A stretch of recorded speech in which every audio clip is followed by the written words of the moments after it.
रही बिस्मिल्लाहिर्रहमानिर्रहीम अस्सलाम वालेकुम। मैं हूं फ़हीम अख्तर, एक नए व्लॉग के साथ हाज़िर खिदमत हूं। आज हमने साकिब बशीर साहब को ज़हमत दी है कि वो कुछ अहम टॉपिक्स हैं, इश्यूज़ हैं, उनके ऊपर वो हमारे साथ गुफ्तगू करें।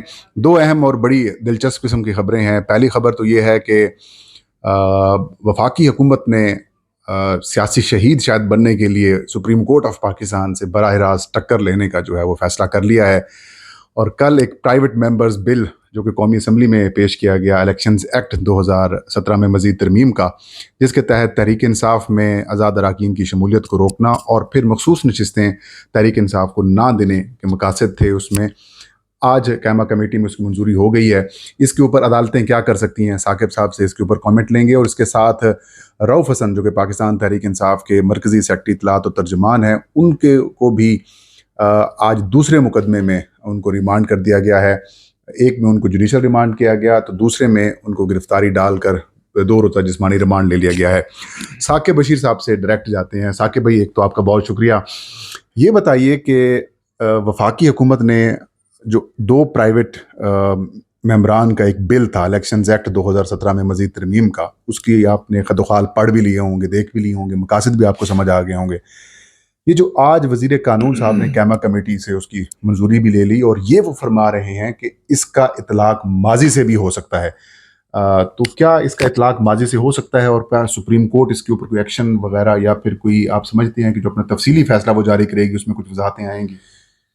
तफसीली फ़ैसले में तो इलेक्शन कमीशन के ख़िलाफ़ पूरी चार्जशीट आ सकती है, और उसमें बहुत कुछ आएगा। अभी कुछ दिन जो है वो इंतज़ार करना पड़ेगा, लेकिन जो हुकूमत कर रही है इस हवाले से अदालतों में एक तयशुदा उसूल है कि जब भी कोई अदालत के सामने कोई केस आता है, उसमें ये कहा जाता है कि फ़लाँ का इतलाक़ जो है कानून का या किसी का, वो माज़ी से होगा। अदालतें ये कहती हैं, और इस केस में भी हम बिल्कुल अपने देखने वालों की आसानी के लिए ये कह देते हैं।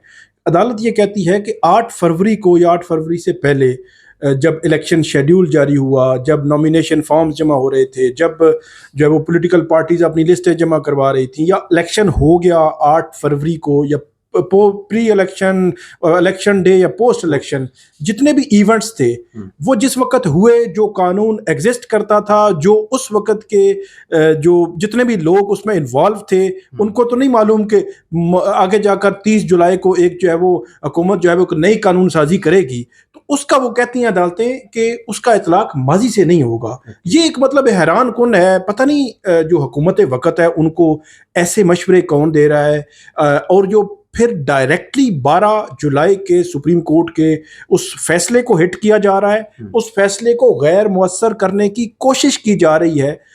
एक चीज़ जो है वो हुकूमत, मेरा ख्याल है उनकी काउंटिंग शायद ठीक नहीं है। शायद उनको बताया जा रहा है कि आपने जो चीफ जस्टिस उमर अता बंदयाल थे, उनके साथ 2 जजेस होते थे, जस्टिस मुनीब अख्तर, जस्टिस एजाजुल एहसन, उन्होंने फैसला दिया 90 डेज इलेक्शन का या इस किस्म के, तो आपने उन पर अमल नहीं किया, तो सुप्रीम कोर्ट ने क्या कर लिया। मेरा ये ख्याल है कि इनको अंदाज़ा नहीं है कि इन 8 जजेस में अगले 3-4 चीफ जस्टिस हैं, और जो एक हैं जस्टिस मंसूर अली शाह, वो 3 साल के लिए चीफ जस्टिस बनने जा रहे हैं। और जो ये मामलात हैं उनको आप डायरेक्टली हिट कर रहे हैं, उनको गैर मुअस्सर करने की कोशिश कर रहे हैं। आप मतलब एक हुकूमत जो है वो एक महाजराई की पोजीशन में ला रही है, और मेरा ये ख्याल है कि अदालत इसको आसानी से नहीं मानेगी कि ये नहीं हो सकता कि आप एक अपनी मुखालफ पॉलिटिकल पार्टी, एक मामला आप अदालती महाज पे लेकर गए, अदालत ने फैसला कर दिया, तो उस फैसले को गैर मुअस्सर करने के लिए आप जो है वो इस किस्म की कानून साजी करें, तो ये मेरा ख्याल है एक बचकाना सी हरकत लग रही है। कानून बड़े नामवर वकील हैं, वो फरमा रहे हैं कि ये कौन सा फौजदारी कानून है जिसका माजी में इतलाक नहीं हो सकता। हमेशा से नामवर वकील ही जो है वो मरवाते हैं। तो इसलिए जो आजम नज़ीर तारड़ साहब हैं, उन्होंने जो उनकी कारकर्दगी है वो भी आप देख लें कि 6 जजेस जो इस्लामाबाद हाई कोर्ट के 6 जजेस हैं, उन्होंने इसी हुकूमत में खत लिखा है, इसी हुकूमत को बताया है कि उनके साथ क्या हो रहा है। उसके बाद Lahore high court, Peshawar high court, Balochistan high court के तमाम अदालतों ने, तमाम जजेस ने ऐसे खतूत लिखे हैं कि हो क्या रहा है। इसी हुकूमत में यही वजीर कानून थे, ये तो 2022 से यही वजीर कानून है। तो इनकी कारकर्दगी फिर उस लिहाज से आप देखें ना कि इनकी कारकर्दगी क्या है कि पूरी जुडिशरी जो है इस हुकूमत के अगेंस्ट, फिर वो भी ऐसे अगेंस्ट हुई है। ऐसा नहीं है कि वो कोई पॉलिटिकल पार्टी या किसी वो पार्टी बने हुए हैं, वो जो आइन और कानून को लेकर जो है वो चल रहे हैं। और ख़ास तौर पर जो बात मैं जो हमेशा बिलीव करता हूँ कि स्पोर्ट्समैन स्पिरिट कम से कम गवर्नमेंट को होना चाहिए। लोग कहते हैं कि 8 फरवरी इलेक्शन के बाद जो है वो PTI as a political party उन्होंने मुज़ाकरात नहीं कर रहे, वो ये कर रहे हैं, वो कर रहे हैं। ठीक है, पीटीआई की हद तक जितने भी एतराज़ात हैं ठीक है, एतराज़ात कुछ हैं, कुछ जेन्युइन हैं, कुछ नहीं है, उस पर हम जाते ही नहीं है। हमेशा से जो हुकूमत वक्त होता है उसने इंगेज करना होता है।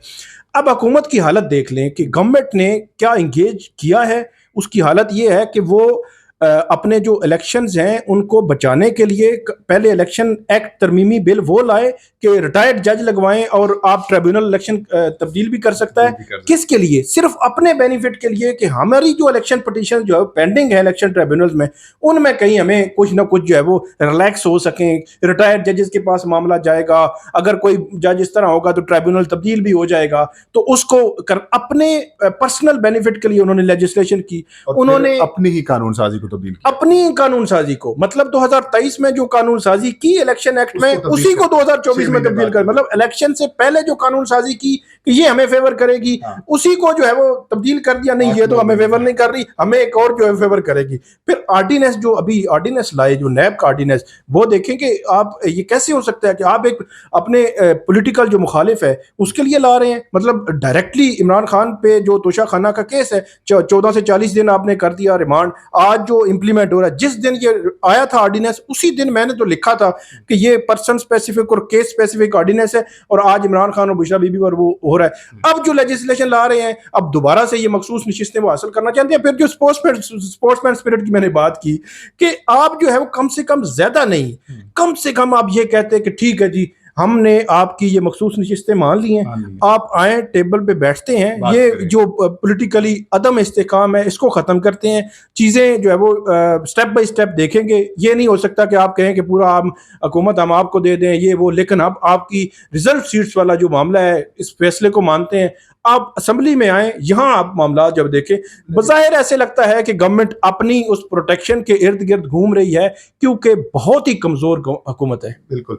चंद दिन पहले वजीर इतलात पाबंदी लगाने का कहते हैं, फिर अगले दिन 5-7 दिन बाद जो है आपको पता होगा मुसद्दिक मलिक कहते हैं नहीं आए बात करें। खैर, उसमें संजीदगी नज़र नहीं आ रही।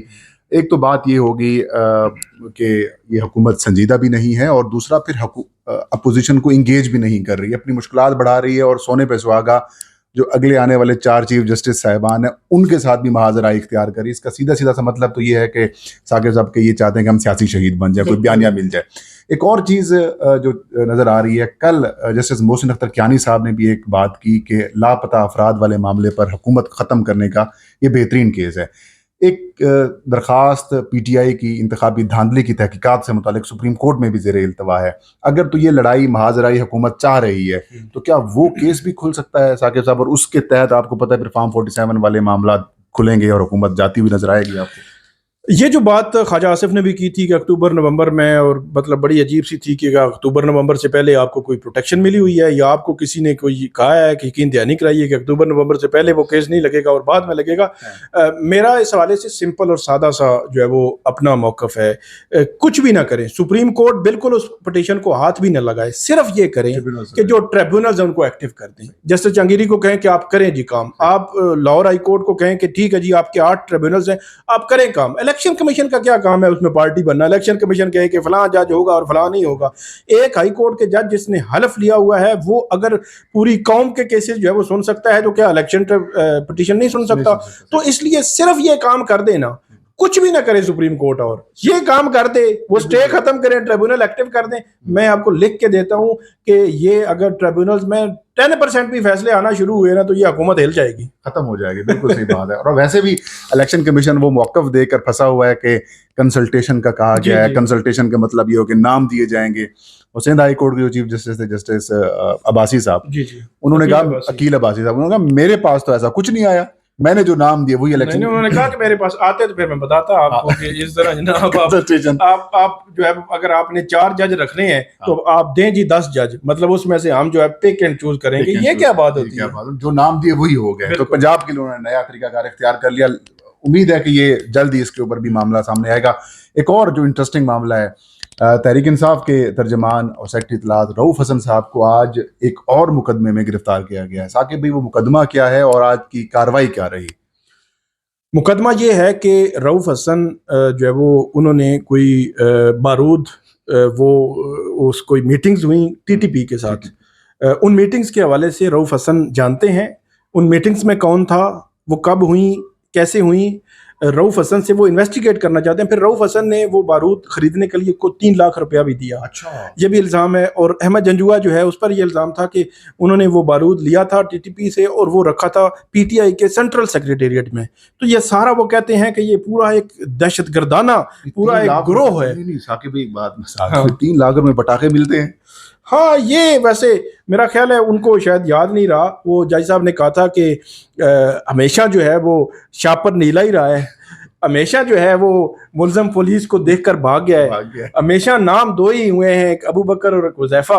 तो जज जो ताहिर अब्बास सिपरा है, उन्होंने पुलिस को और प्रोसिक्यूशन को कहा था यार कम से कम नाम ही तब्दील कर लें, कम से कम शापर ही तब्दील कर लें। तो ये जो 3 लाख वाली बात है, ये जब से मैंने सुनी है मेरे जहन में भी यही घूम रहा था कि 3 लाख में मिलता क्या है कि जो टीटीपी के साथ जो है वो मीटिंग्स हो रही हैं और वो जो है वो बारूद और पता नहीं क्या क्या जो है वो ला रहे हैं। तो वो जब प्रोसीडिंग्स भी हो रही होती हैं तो वो जो जेरे लब जो मुस्कुराहट होती है ना, तो हर बंदा वो सुन कर ना जेरे लब मुस्कुरा रहा होता है कि यार ये कैसी कहानी है कि एक बंदे का ट्रैक रिकॉर्ड नहीं है, अहमद जंजुआ का ट्रैक रिकॉर्ड नहीं है कि वो किसी क्रिमिनल एक्टिविटी में जिंदगी में कभी जो है वो मुलविस हुआ हो। रऊफ हसन का ट्रैक रिकॉर्ड नहीं है कि क्रिमिनल एक्टिविटी में आप उससे बेचारा वो मुद्दई है, इसके ऊपर कातलाना हमला हुआ। आप उनसे मतलब पॉलिटिकल इख्तिलाफ कर सकते हैं, आप उनकी राय से इख्तिलाफ कर सकते हैं, आप उनकी पार्टी से इख्तिलाफ कर सकते हैं कि उनकी राय डिफरेंट है, आपकी राय डिफरेंट है, लेकिन ये इल्जाम लगाना मेरे लिए तो बहुत हैरान कौन था। बहरहाल ये जो है इल्जाम लगाया गया, उन्होंने कहा जी हमने उस मीटिंग्स का और लिंक्स देखने हैं, कौन कौन बंदा था उसमें सारा। तो वो 2 रोज़ा फिजी का रिमांड उन्होंने लिया है। तो उनको बताया गया था कि उनको काफ़ी मेडिकली भी इश्यूज़ हैं, तो लेकिन यह है कि 2 रोज़ा रिमांड दिया, परसों उनको दोबारा पेश किया जाएगा। एफआईए के केस में उनकी कल बेल लगी हुई है, उसमें जमानत की दरखास्त है और इस केस में परसों जो है वो उनको पेश किया जाएगा। दीगर जो वर्कर्स थे या वहाँ पर जो मुलाजमीन थे उनको भी उनकी बेल भी कल लगी हुई है। जो पीटीआई के बाकी वर्कर्स हैं उनकी होपफुली अगले 1-2 रोज़ में उनकी जमानत जो है वो एफआईए केस से हो सकती है क्योंकि बहुत मजबूत केस नहीं है इस तरह। 3 लाख रुपए। हाँ, साकिब भी बहुत शुक्रिया आपका, आपने बड़ा वक्त दिया। तो नाज़रीन, ये था आज का वीलाग। किसी और दिन नए वीलाग और नए टॉपिक के साथ हाजिर होंगे, तब तक हम दोनों को इजाज़त दीजिए। अल्लाह हम सब का हामी नासिर।